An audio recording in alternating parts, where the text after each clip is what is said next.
Okay, so you guys have really outdone yourselves this time. The collection of search terms you've sent in. I mean, wow. Talk about a glimpse into what's making everyone tick when it comes to the stock market, huh? It's fascinating, isn't it? It really is. I mean, we're talking everything from the names of those big indices, the ones everyone always hears about, to those kind of like infamous moments in market history, Yeah, right? those flashpoints that really grab the headlines. Exactly. And it really feels like you've handed us a roadmap to like break this whole thing wide open? You've given us the guide to decode the market, basically. Exactly, because we've got everything here. Searches on the S&P 500, the Dow Jones, NASDAQ, then historical events like, Black Monday, and then the tools people are using, futures, stocks, even down to where you guys are getting your information from. Mm. Like, are we talking traditional news, social media? It's all in here. And let's not forget the broader market themes, right? Like anxieties around bear markets, talk of potential crashes. It's all represented in this data. Right. And yeah, I mean, it's a lot to unpack, but that's kind of what we do here, right? The whole point is to cut through the noise, zero in on what really matters. Yeah. We want to give everyone listening a clear sense of what these terms actually mean. And why they should care, right? Absolutely.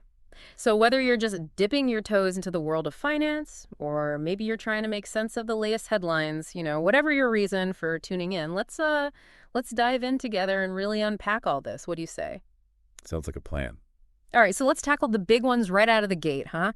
The major indices, the ones you always hear about. So many searches on the S&P 500. We saw SP 500, S&P 500 index, even some folks searching for S&P 500. Some creative spelling in there. Yeah, right? Like, close enough. But hey, it gets the point across, right? So the S&P 500, I mean, it's basically like a snapshot of the biggest companies in the U.S. economy, right? Yeah, think of it as the all-star team of U.S. corporations.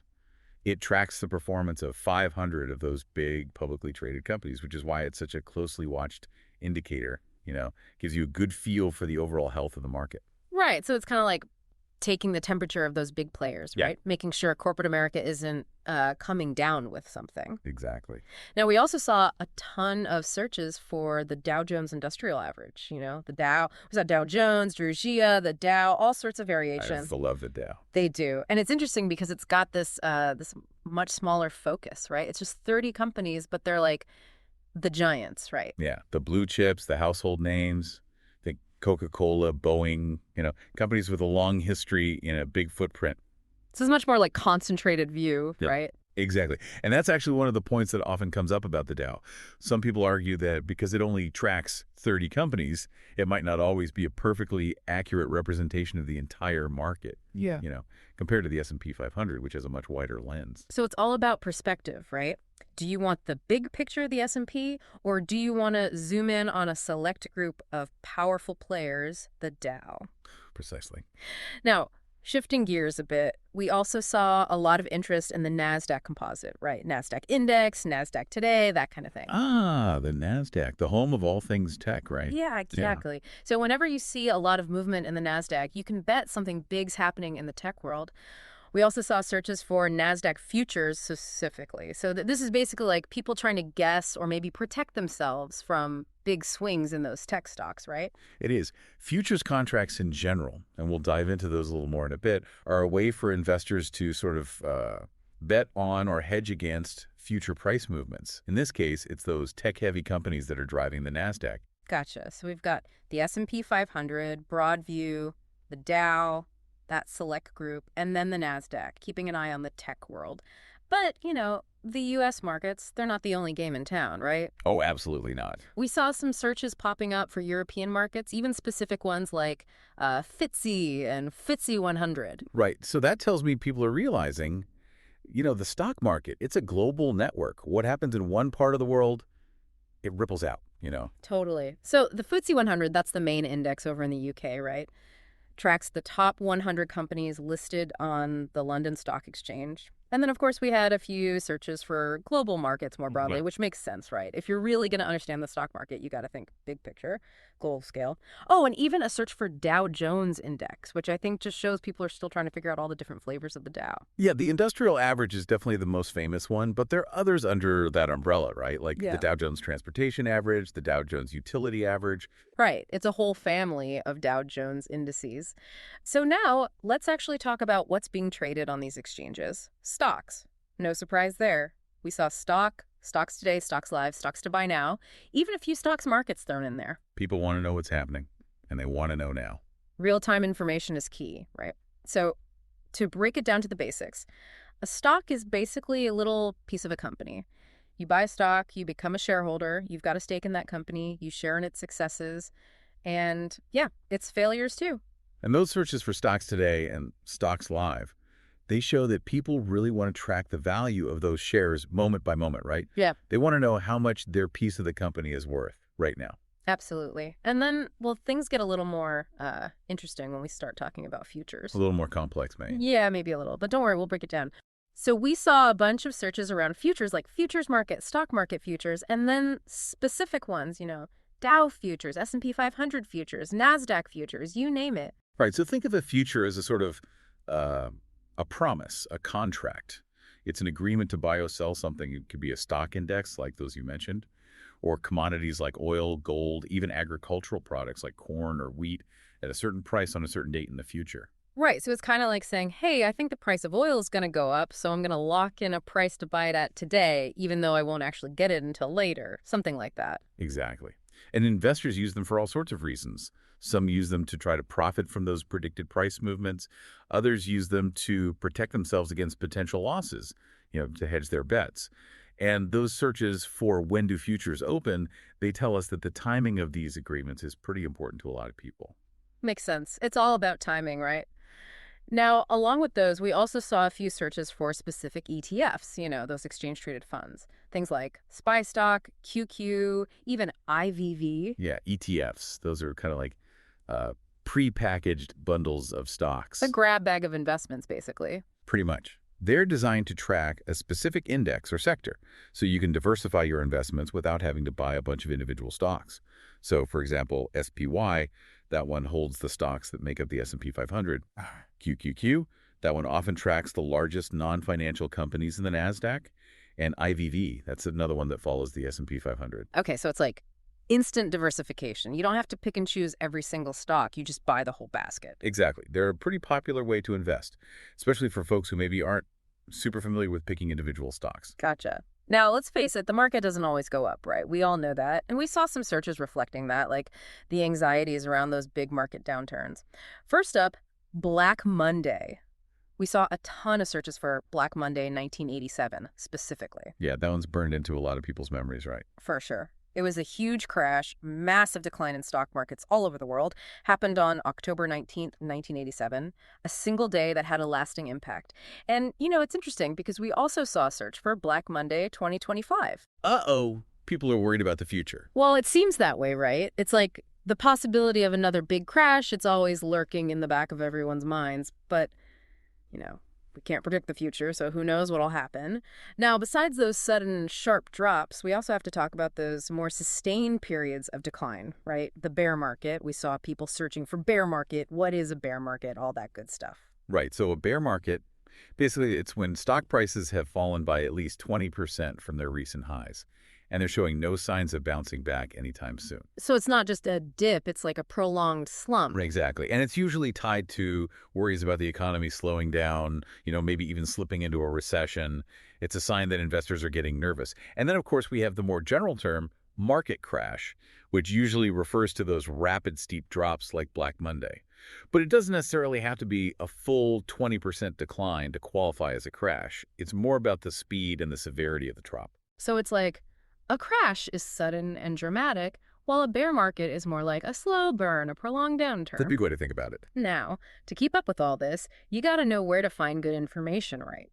And your searches actually gave us a pretty clear picture of where everyone's turning to for their news.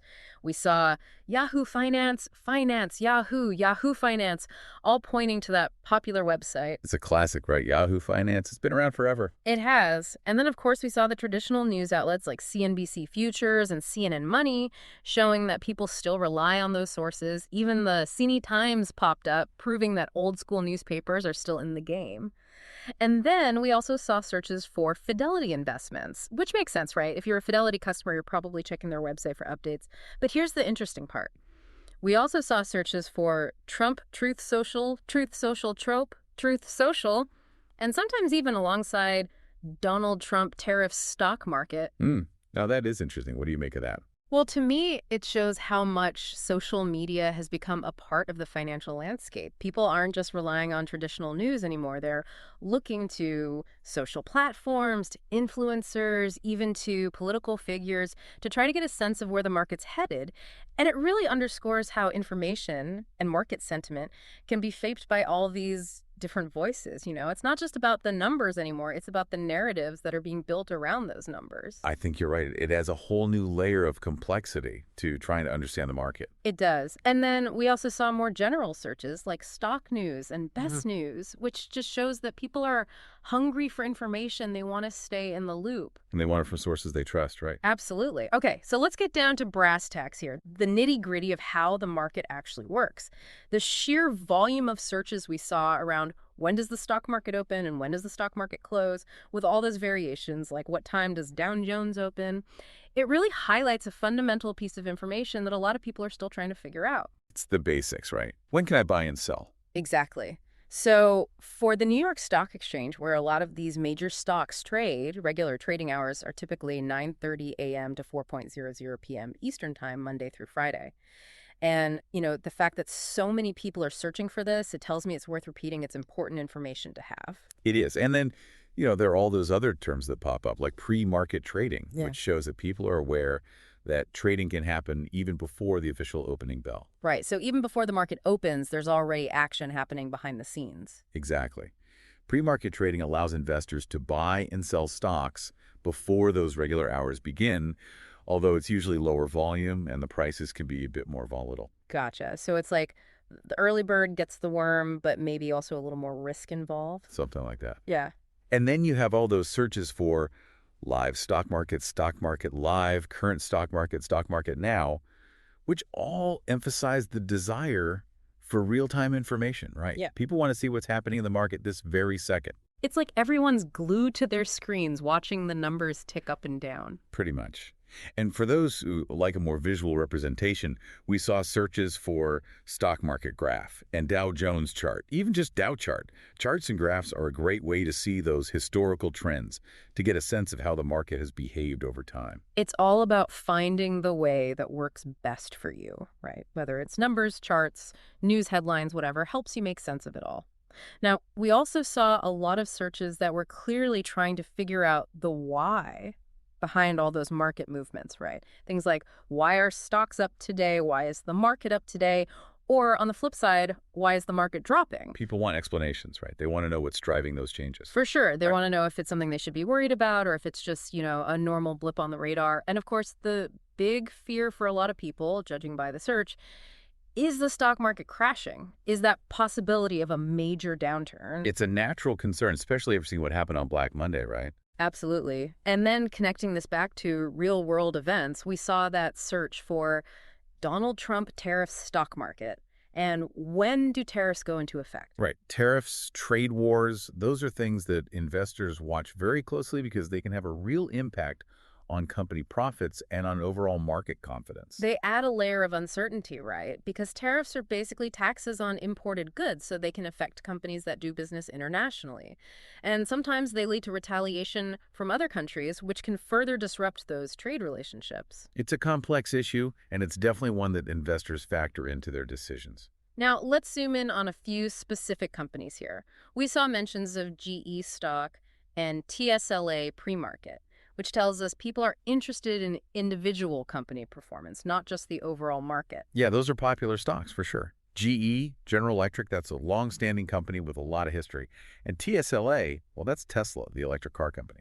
Right, and the select pre-market search shows that people are really interested in those pre-market trading hours, especially for those high-profile, actively traded stocks. It's like they want to get a jump on the day, see what's happening before the market officially opens, and then, we can connect this back to those ETF searches we talked about earlier, like SPY stock price and QQ stock. It shows that people are interested not only in those individual companies, but also in those broader investment vehicles that track specific sectors or indices. Right. They're looking at both the micro and the macro view, trying to get a sense of the market from all angles. Now, finally, let's talk about making sense of all this information. We saw a lot of searches that included words like today, now, and specific days of the week like Dow futures for Monday and Friday. The need for speed, right? Yeah, absolutely. Real-time information is king. So when you see Dow futures today or S&P 500 today, it's all about what's happening right now or what those futures markets suggest about the day ahead, market today, all that. And then, there were searches like Stock Market 2025, which is really interesting, right? Looking into the crystal ball, huh? Exactly. Trying to get a glimpse of the future, though, of course, predictions that far out are anyone's guess. But it shows that people are thinking about the long term, about where the market might be headed in the years to come. And then we had searches like new, latest stock market, best stock market, all highlighting that constant desire to stay up to date. It's a fast-moving world. Got to keep up. You do. And then lastly, Dow pre-market. Again, that focus on those early trading hours. People are trying to get ahead of the game. All right, so let's wrap this up. This deep dive into your stock market searches has really been eye-opening, huh? We've covered a ton of ground, from the major indices like the S&P 500, the Dow Jones, and the NASDAQ, to those fundamental tools of the trade, stocks, and futures. We've talked about those historical events that shaped the market, like Black Monday, and explored all the different ways people are getting their information, from traditional news to social media and everything in between. We've even talked about the psychology of the market, those anxieties around crashes and bear markets, and the constant need to understand what's driving those market movements. Exactly. And hopefully by the end of all this, we've demystified some of those complex terms and concepts, giving you a solid foundation to build on, right? I think so. At the end of the day, the goal is to empower people with knowledge, to help them navigate this sometimes confusing world of finance. So here's a final thought to leave you with. With all this information constantly coming at us, from real-time stock prices and historical charts to news headlines and social media updates, what single piece of information do you find most crucial to track? And maybe more importantly, why is that piece of information so important to you? What does it tell you about the market, and how does it influence your decisions? It's a good question to ponder. Because at the end of the day, it's all about finding the signals that make sense to you, the ones that help you make informed decisions. Well said. Thanks for taking this deep dive with us. We'll see you next time. Until then. Today is your lucky day. Today is the day that our $3 website works for you, paying you directly to your PayPal daily. Imagine $3 ongoing continuous payments to your PayPal account. Imagine falling asleep and waking up to $300 in your PayPal account. How would this make you feel? How could this help you? What bills could you pay? What kind of fun could you have? What does that retirement look like now? All for a one-time payment of $3. This website is DFY done for you, fully built and completely hosted, and never stops collecting payments for you. You have spent $3 on coffee on a regular, but that coffee won't help you create multiple streams of income. Click the link below.